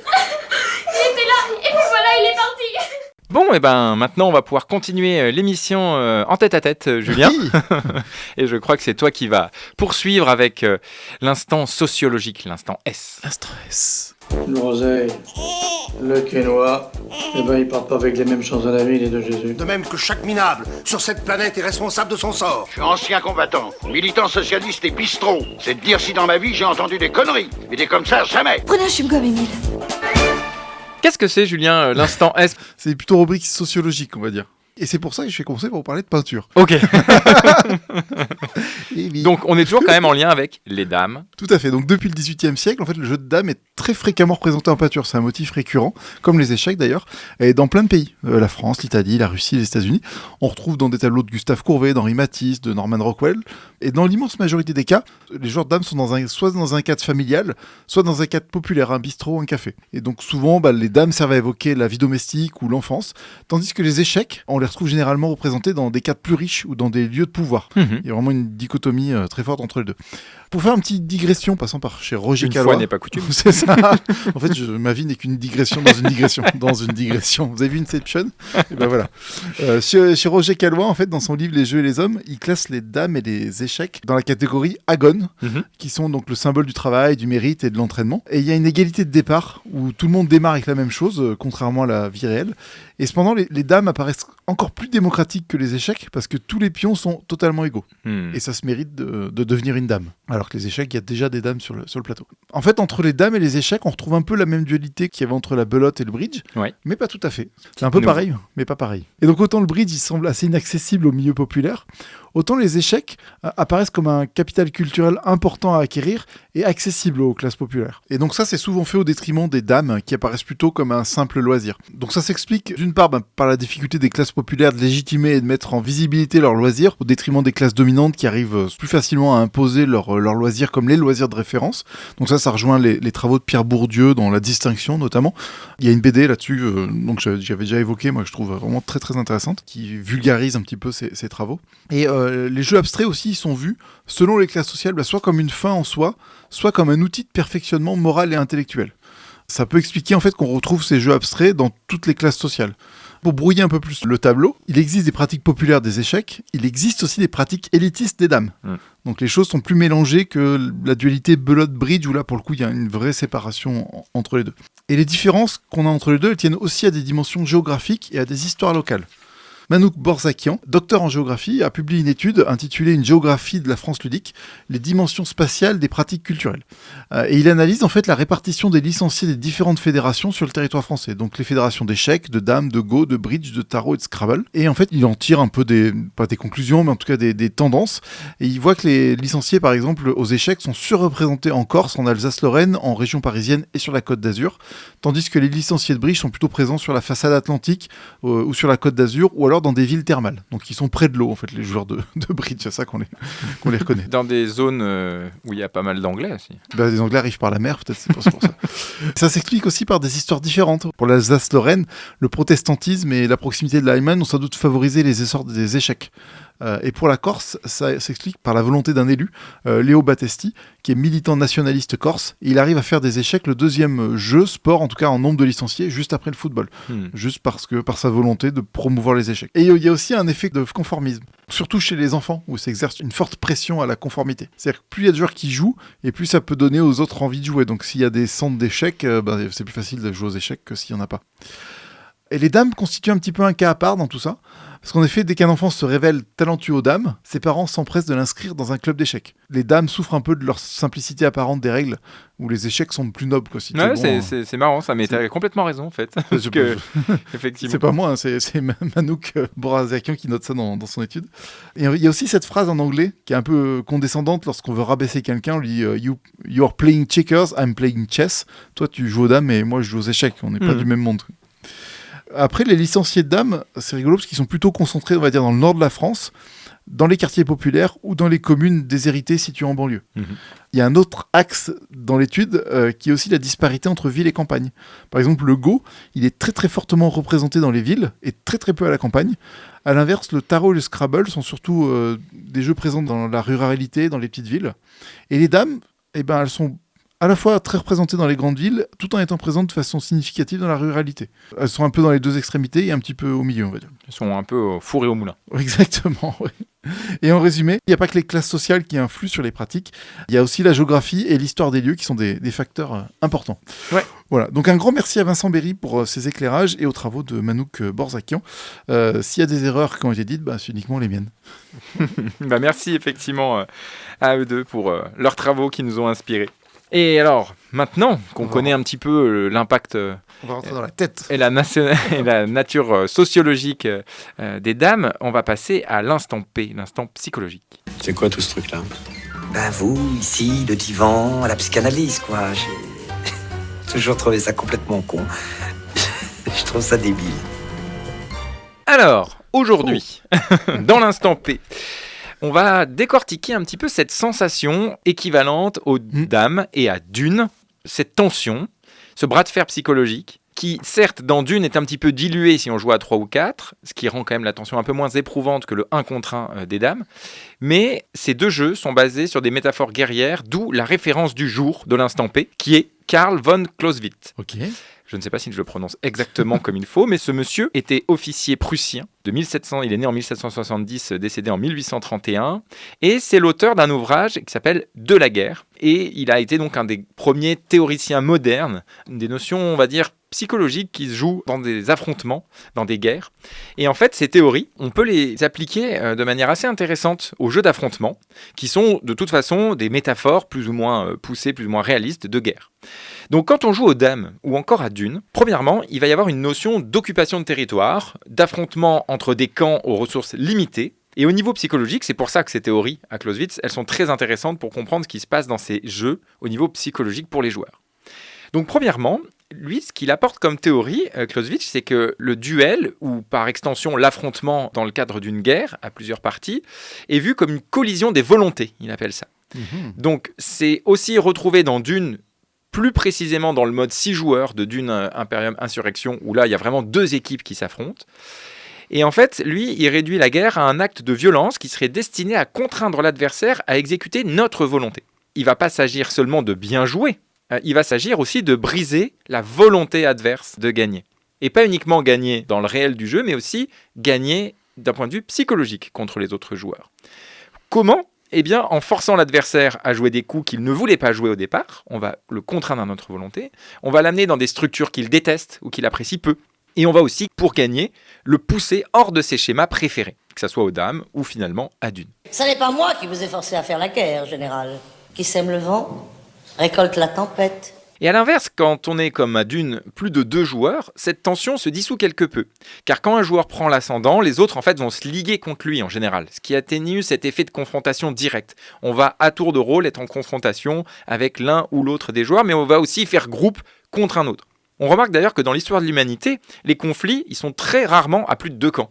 C'est exceptionnel qu'il y ait eu plus de 2 camps. Même quand c'est le cas au départ, finalement, souvent, il y a un effet naturel d'agglomération autour des 2 pôles de puissance dominants, quitte à s'affronter ensuite derrière. C'est en tout cas comme ça que s'est équilibré l'Europe pendant toute la Renaissance, et puis finalement, le monde peut-être encore un petit peu aujourd'hui. Dans Dune, le fait qu'on ne peut pas faire d'alliance formelle dans le combat, on ne peut pas se mettre à plusieurs pour affronter un autre dans le combat, fait que ça casse un peu cet aspect-là, et parfois, en plus, c'est intéressant d'être 2e ou 3e, voire plus intéressant qu'être 1er dans certains combats, à un moment donné. Pour les dames, par contre, l'analogie fonctionne beaucoup mieux. Clausewitz, il nous parle d'un 2e point, qui est le centre de gravité. Alors, qu'est-ce que c'est le centre de gravité dans cette théorie ? C'est sur quoi s'appuie un joueur pour avoir sa cohésion, c'est-à-dire sa force et sa capacité à agir, sa cohésion interne. Dans une guerre réelle, il parle de ça pour décrire soit l'effet d'un chef, d'une ville, d'une alliance, du moral en général. Et en fait, c'est ce qu'il va falloir cibler pour déclencher une déstabilisation qui va entraîner une réaction en chaîne qui va pousser l'autre camp à s'effondrer. Donc dans les jeux, le centre de gravité des joueurs, souvent, il va surtout reposer sur leur capacité à décider. Donc pour qu'ils aient la sensation de pouvoir décider un peu de leurs actions et des coups qu'ils vont faire, il faut qu'ils aient une bonne vision du jeu et une bonne compréhension du jeu et qu'ils aient l'impression de savoir un petit peu ce qu'ils font.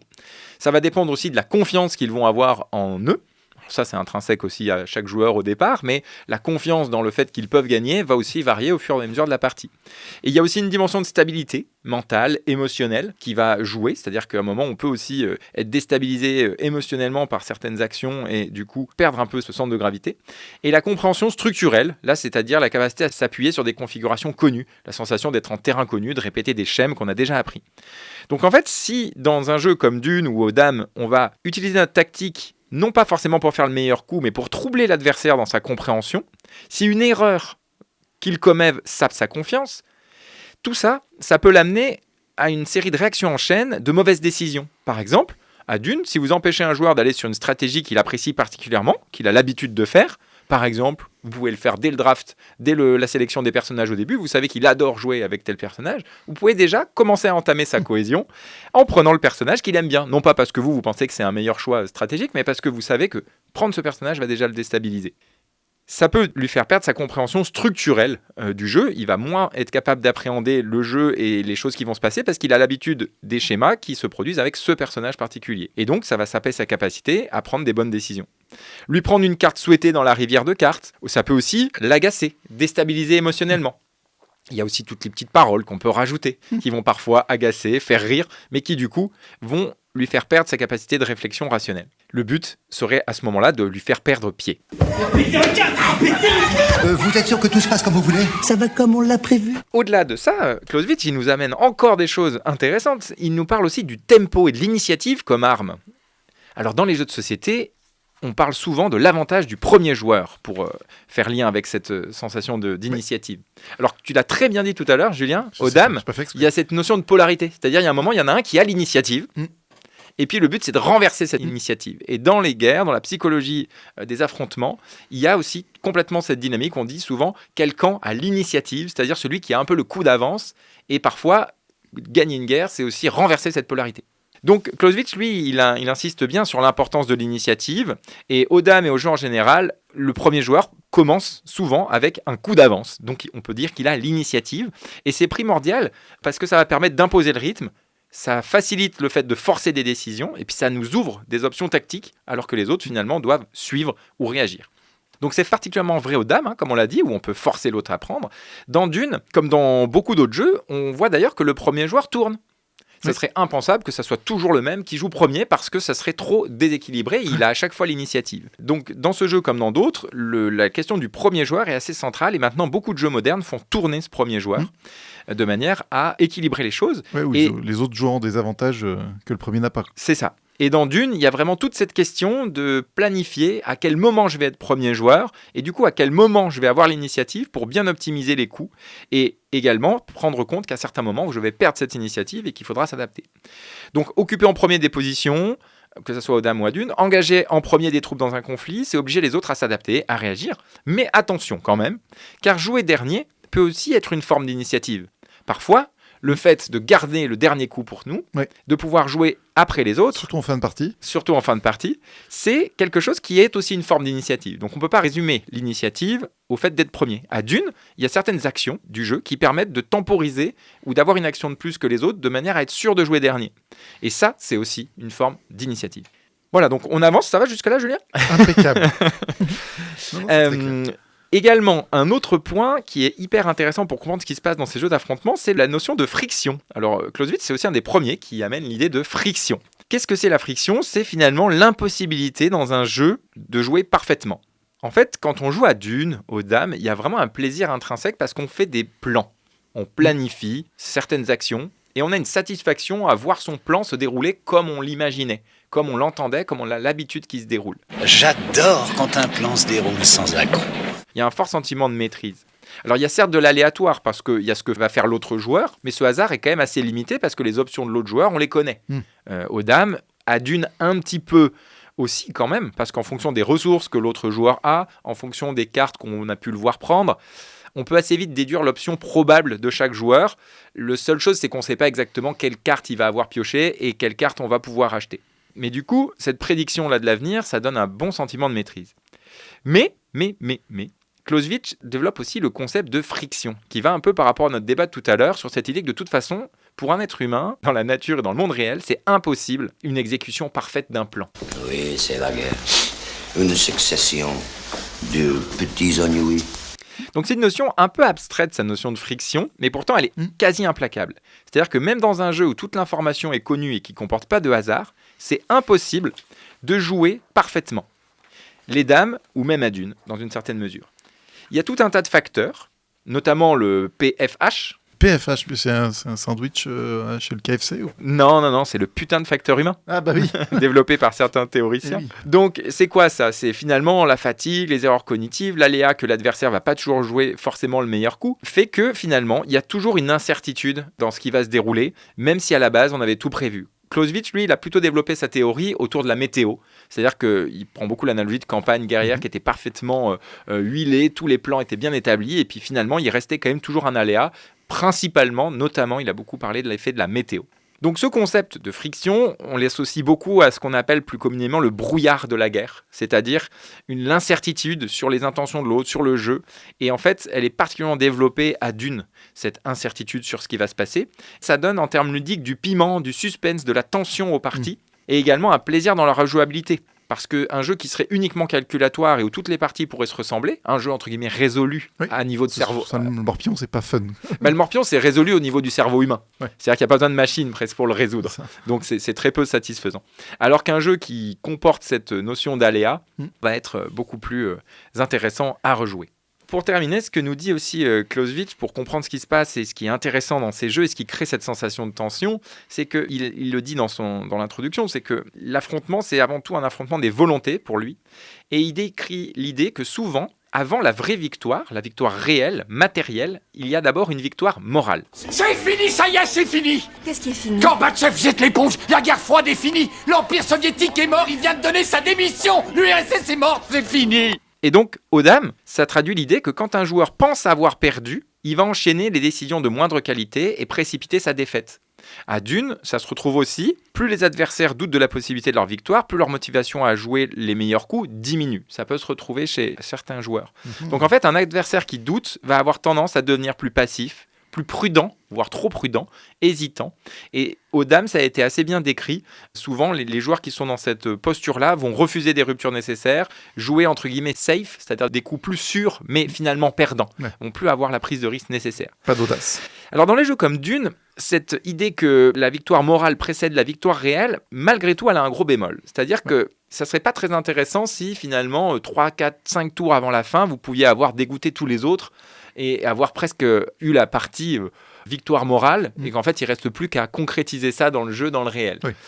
Le but et l'intérêt des jeux comme Dune, c'est que l'équilibrage réside au contraire dans un système qui va maintenir artificiellement l'espoir chez tout le monde jusqu'à la fin. C'est-à-dire qu'il y a notamment des cartes traîtrises, il y a des petites mécaniques comme ça, qui vont faire qu'on va avoir cette sensation de pouvoir gagner jusqu'au bout. Et c'est ce qui donne toute cette intensité à la lutte jusqu'à la fin de la partie, et que même, je dirais, la tension est croissante au fur et à mesure qu'on arrive près de la fin de partie. Ça s'est notamment accentué par son système de scoring, de marquage de points qui est très serré. C'est-à-dire que dans Dune, ça déclenche la fin quand quelqu'un arrive à 10 points ou les dépasse. Si on avait multiplié par 100 les ratios, c'est-à-dire qu'il y avait eu un système de points qui pouvait aller de 0 à 100, finalement, un joueur qui est à 40, il se sentirait assez loin de celui qui est à 70 ou à 30. Et du coup, il pourrait se décourager. Là, le fait qu'on se dit « je suis à 1 point, 2 points » de l'autre, donne cette sensation qu'on peut toujours revenir. Donc c'est en ça, à la lumière des théories de Clausewitz, qu'on comprend mieux pourquoi à la fois les dames et Dune sont des jeux qui, particulièrement d'un point de vue psychologique, sont stimulants et créent cette sensation à la fois d'immersion et de tension dans un affrontement. Ok, c'est fou ce truc de 10 points, effectivement, le fait d'avoir dit, maintenant ça semble évident. Je suis à 9 points, je suis pas loin, alors que je suis à 90 points à 100, tu dis bref. Les joueurs aguerris vont dire finalement, ils savent qu'un point c'est pas rien, mais malgré tout, il y a quand même ce biais cognitif qui fait qu'on se sentira toujours plus proche que si on était à 800 par rapport à 1000. Quoi. Ouais. On va maintenant enchaîner avec des souvenirs, justement, Julien. Ouais, des souvenirs. Raconte-nous tes souvenirs.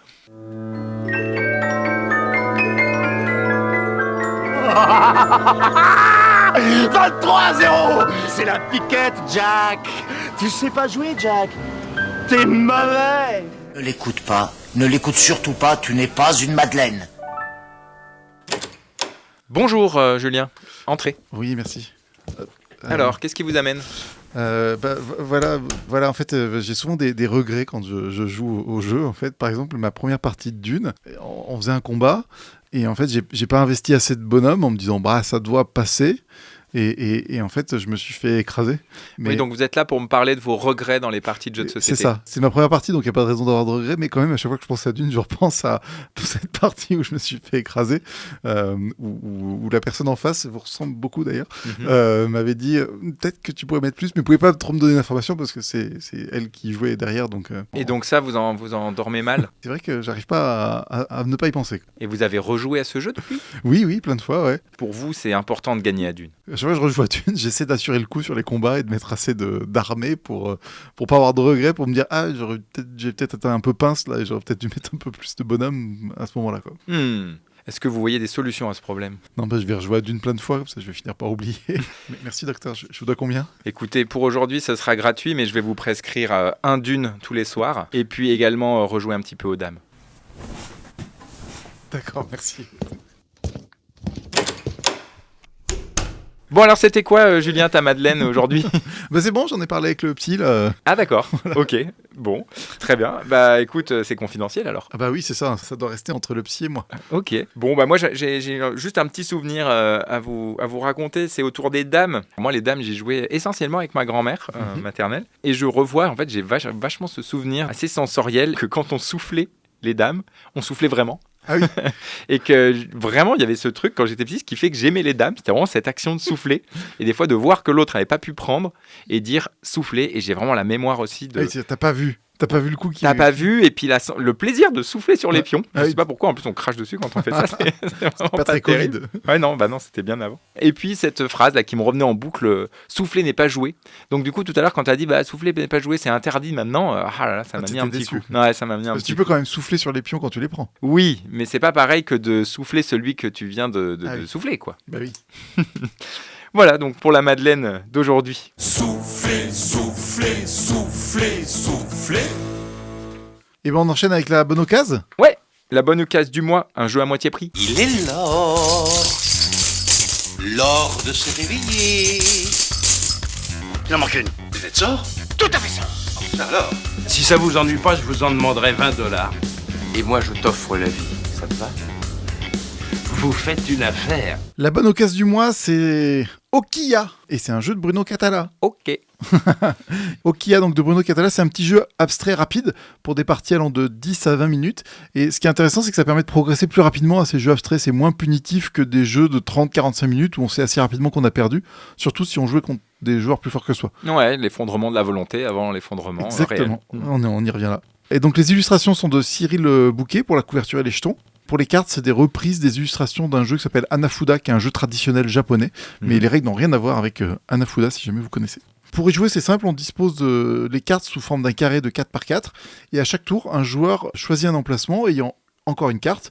Et il va remplacer la carte par un jeton de couleur. Et ensuite, il donne la carte à l'adversaire. Et le but du jeu étant de faire un alignement de 4 pions, comme au puissance 4, ou un carré de 4 pions identiques. Les pions n'appartiennent pas forcément au joueur, en fait. C'est vraiment celui qui arrive à faire l'alignement le premier qui pose le dernier pion de l'alignement. C'est ça. Et donc la carte est extrêmement importante et elle donne une contrainte à l'adversaire. Celui-ci est obligé de choisir un emplacement qui contient un des symboles de la carte qu'il a reçue. Donc avant de réfléchir, on va se placer. On doit d'abord réfléchir à quelle carte on va donner à l'adversaire afin de s'assurer qu'il ne remplisse pas une des conditions de victoire qu'on a vu précédemment. Donc c'est assez facile à prendre en main. Et lors d'un échange qu'on a eu avec Bruno Catala pour la première rubrique de l'émission, il nous a expliqué en fait que la contrainte est une mécanique de jeu en elle-même. Elle a pour mérite en fait de limiter les choix de l'adversaire et d'être capable de se projeter sur la suite des coups à venir. En fait, s'il fait ça, moi je vais faire ça et ça va le contraindre à faire ça. Donc en fait, dans ce type de système de jeu, celui qui voit le plus loin remporte la partie plus facilement que l'autre. Bruno Catala, il a déjà utilisé ces notions de contrainte dans d'autres jeux comme Camon, Donuts ou Drôle de Zèbre, qui est disponible en print and play sur le site Un Monde de Jeux en 2026. Et il y a un autre jeu, moi, que j'aime beaucoup, qui s'appelle Quarto, qui est un peu sur le même principe, où c'est l'adversaire qui choisit la pièce que doit jouer l'autre joueur, et ainsi de suite. C'est-à-dire que, en gros, je prends dans le paquet de pièces, je t'en donne une, et pareil, il faut faire un alignement de pièces ayant la même caractéristique, couleur, hauteur, forme, etc. Et comme Quarto, c'est un jeu en bois, donc en 3D, ça fait super classe de le laisser sorti de sa boîte. Souvent, moi, à une époque, quand j'avais un peu plus de place, je le laissais sorti, et ça faisait joli. Si vous voulez justement vous replonger un peu dans les jeux abstraits, mais que vous n'avez pas envie de repartir sur les dames, Okiya, ça nous a semblé un jeu qui est sympa pour se remettre un peu dans les mécaniques de jeux abstraits, dans une forme de variante, comme nous parlait Manuel Rozoy, moderne de ce jeu-là. Et en plus, alors soit vous l'achetez neuf, effectivement, pour soutenir l'auteur et l'éditeur, soit vous pouvez aussi, éventuellement, si vous souhaitez économiser de l'argent, l'acheter d'occasion, puisqu'en général, on le trouve à moitié prix sur les sites d'occasion. Le fil vert sur le bouton vert. Et j'appuie sur le bouton rouge. Je pétris le tout avec les mains, là, comme dans les campagnes d'Anta, là, comme ceci. Si seulement j'avais un marteau. Évidemment, avec des moyens pareils, moi aussi, j'y arrive. Alors, nous voici maintenant dans la dernière partie de l'émission, l'atelier de MacGyver. Aujourd'hui, nous allons parler des jeux qui font joli dans un salon et des upgrades de matériel pour certains jeux. En fait, il existe depuis toujours des versions de luxe, des jeux qui sont devenus des classiques. Pour les dames, par exemple, il y a des magnifiques damiers en bois, voire même des tables en bois avec des damiers intégrés. Le jeu peut donc aussi, le jeu classique que tout le monde connaît, devenir un élément décoratif, un peu comme un tableau affiché au mur. Et en plus, tu en avais déjà parlé dans certaines rubriques sociologiques, Julien, ça permet à l'hôte, celui qui possède l'objet, d'afficher quelque chose. Oui, comme une bibliothèque, en fonction de ce qu'on met dedans. Et du coup, cette logique, elle n'échappe pas aux jeux de société modernes, pour qui on trouve souvent des versions luxe, entre guillemets, ou des rééditions. Donc on peut citer par exemple des éditions anniversaires, comme pour Les Aventuriers du Rail, un classique du jeu de société moderne qui a été réédité dans une version de luxe. Il y a aussi des éditions ou des rééditions en financement participatif, comme pour Les Châteaux de Bourgogne, un vieux jeu... Enfin, un vieux jeu, il n'est pas si vieux que ça, mais en tout cas, un jeu qui a été réédité récemment par Awaken Realms. Et puis, il y a aussi des kits d'upgrade officiels ou qui sont fan-made, faits par des joueurs eux-mêmes, pour rendre les jeux plus jolis, plus agréables. Et Dune Imperium, c'est un très bon exemple de ça. Il est en train de peut-être devenir un petit classique quand même des jeux des années 2020. Et on trouve sur Internet tout un tas de kits d'amélioration du matériel officiel. Donc par exemple des ressources stylisées, des figurines pour remplacer les meeples en bois. Il y en a certains qui sont, comme je disais, des upgrades officiels vendus par l'éditeur. Et puis il y a aussi des ressources qu'on trouve en libre accès. Non, je demandais si on n'avait pas reçu mes tricots de peau en polystyrène expansé. Je comprends pas, ils auraient dû être là. Peut-être qu'un jour, les jeux de société modernes qu'on connaît seront parfois des éléments de décoration. Je pense qu'on n'est pas loin. Que ça pourrait devenir des éléments qu'on va exposer. Moi, c'est déjà le cas. Moi, sur mes Calax, il y a toujours un jeu qui est en devant, en fait, qui est mis sur la tranche. Ouais. Et parce que l'illustration est jolie et alors, ça donne envie en plus. Ça, tout à fait sur les boîtes de jeux. Mais le fait de laisser, par exemple, comme un damier placé sur une table avec les pions ou les échiquiers. Qu'est-ce que tu en penses, toi, Julien, de tous ces extensions de matériel qui sont finalement peut-être superflues ou indispensables? Moi, j'ai peur avec ces versions luxe. Alors, j'en ai jamais acheté parce que je me dis, si j'ai une version luxe, elle coûte cher. Elle est rare en général. Du coup, je vais pas jouer avec. Presque j'aurais envie d'acheter la version de base pour jouer avec et la version luxe pour laisser dans la vitrine. Mais c'est vrai qu'en tout cas, les versions luxe des échecs, des dames, souvent sont plus à titre décoratif que pour y jouer vraiment. Oui, par exemple, mes enfants ont mis... J'ai un beau jeu d'échecs, ils ont commencé à jouer avec, ils ont cassé une pièce, j'ai racheté un jeu d'échecs lambda en bois, incassable. Ouais, il y a cette idée de on joue plus avec les choses avec la version luxe parce qu'on a peur de l'user. Moi, je suis pas trop embêté sur cette idée de l'abîmer parce que... Tu sleeves aussi, alors forcément. Alors quand il y a des cartes, effectivement, je peux les protéger. Mais le beau matériel pour les jeux aussi, je trouve que c'est des fois ce qui fait vraiment une plus-value de l'objet par rapport notamment, par exemple, à du jeu vidéo. Parce que dans les jeux de société, moi je trouve qu'il y a aussi un plaisir un peu sensoriel, palpable, à toucher le matériel. Notamment vraiment par rapport à ce plaisir du toucher. Et moi je trouve qu'au-delà des upgrades visuels, ce qui est hyper agréable et que j'aime beaucoup, c'est justement ces améliorations, ces luxifications qui vont procurer un toucher plus agréable, une manipulation plus agréable. D'avoir... il y a des jeux comme Azul, en fait, le plaisir à jouer, il vient essentiellement du matériel. Des petits pavés en acrylique, effectivement, qui sont assez... il y a des jetons de poker et c'est hyper agréable à manipuler, même si le jeu est très très bon, mais même si le jeu n'était pas bon, peut-être qu'on aurait autant de plaisir à le manipuler. C'est ça. Et du coup, dans Dune, effectivement, de pouvoir manipuler, alors moi je les ai pas, mais je comprends l'intérêt qu'il peut y avoir à manipuler ces petites fioles d'eau quand on va prendre de l'eau. Ça va renforcer à la fois l'immersion quand les gens ont une forte thématique, et puis il y a vraiment ce plaisir du toucher sensoriel. Donc voilà, moi je suis assez partager, parce qu'effectivement, en fait, c'est pas très raisonnable en termes de consommation, parce qu'en fait, quand on achète des versions luxe, finalement, on a la version ancienne qui sert plus à rien, qu'on pourrait presque jeter. Qu'on veut jouer avec les enfants. Voilà, et en même temps, d'avoir des pièces en métal, par exemple, qui sont lourdes, qui font vrai, on a le plaisir finalement à les utiliser. Attention quand même, il y a quand même un petit bémol, moi aussi, que je mets, alors pas par rapport à l'usure, mais par rapport à l'ergonomie du jeu, qui parfois est un peu sacrifiée au prix de l'esthétique. Par exemple, il y a certains damiers stylisés qui deviennent très peu lisibles, quand c'est plus noir-blanc, par exemple. Ouais. Et comme certains kits d'upgrade dans certains jeux qui nuisent à la lisibilité, où on va moins se rendre compte de quelles ressources c'est rapidement, ça va moins être raccord avec l'icono, ou voire même ça rend moins lisible le plateau. En soi, à Dune, par exemple, on peut remplacer par des figurines nos meeples en bois, mais finalement, à la fin, je trouve que du coup, on voit moins qui est à quel endroit, les couleurs sont moins nettes, et ça peut aussi nuire quand même à une certaine ergonomie du jeu, et c'est encore plus vrai aux échecs quand par exemple les pièces n'ont pas la même forme, etc. On peut des fois avoir un petit doute, attends, c'est lequel, le roi, la dame, le cavalier, etc.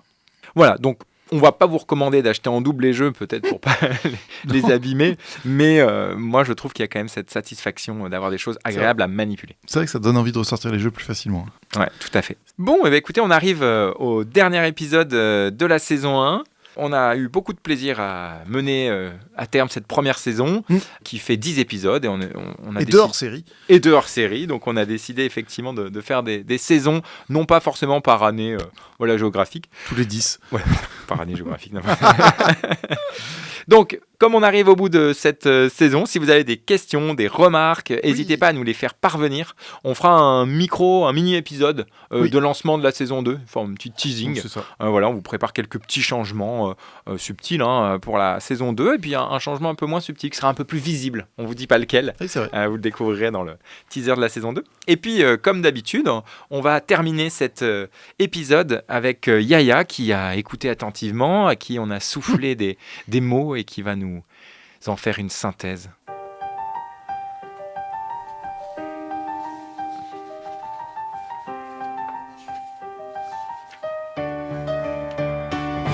Tu te places là où je te laisse t'installer, te placer, t'engager pour ne pas dégager. Tu pars d'une insurrection, je te dame le pion d'une dame, la dame des dunes dicte la baston. Comme un dicton en patron, je dicte la position. Tu me bloques, tu me braques, mais j'ai mes espions. Tu attaques, je t'attrape, je te bloque, tu es forcé. J'ai les cases, j'ai les cartes et mon verre va te souffler. Damier en 10 par 10 ou en 8 par 8. Anglaise, polonaise ou version des Inuits. Au jeu sur damier, il n'y a pas de fuite. Pion blanc ou noir, pion noir ou blanc. Si tu prends à l'endroit où je t'attends, la partie ne va pas durer longtemps.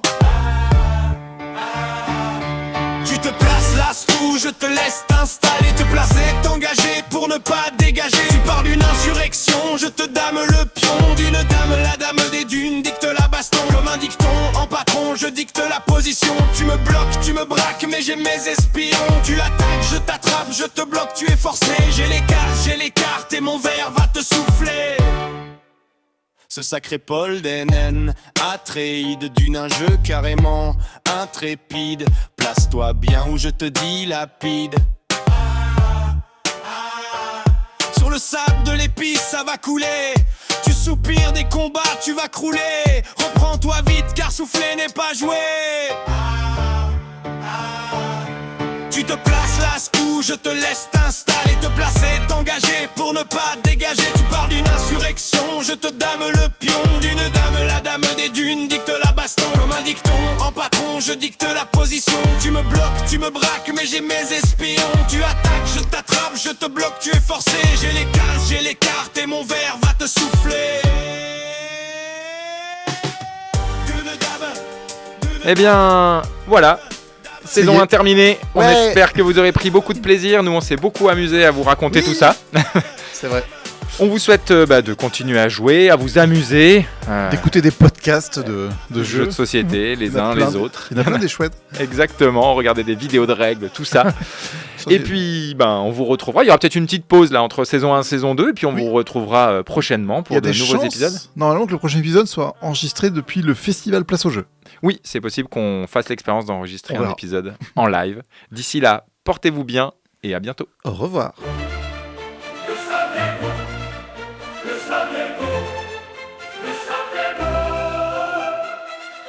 amateurs de meeple, les ludologues, c'est des histoires de jeux sans orgueil.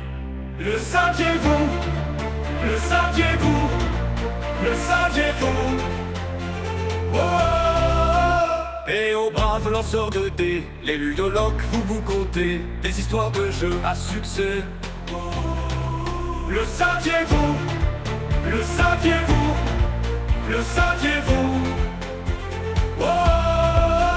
Par ici les constructeurs de decks, les ludologues, c'est l'histoire des jeux depuis l'âge des Aztèques. Oh! Le saviez-vous? Le saviez-vous? Le saviez-vous? Oh! À tous les barres et de jeux de plateau, les petits comme les gros, que vous aimiez les âmeries trash, les jeux solo ou les euros, les ludologues, c'est des histoires de jeux que vous entendrez plus de sitôt. Vous le saurez.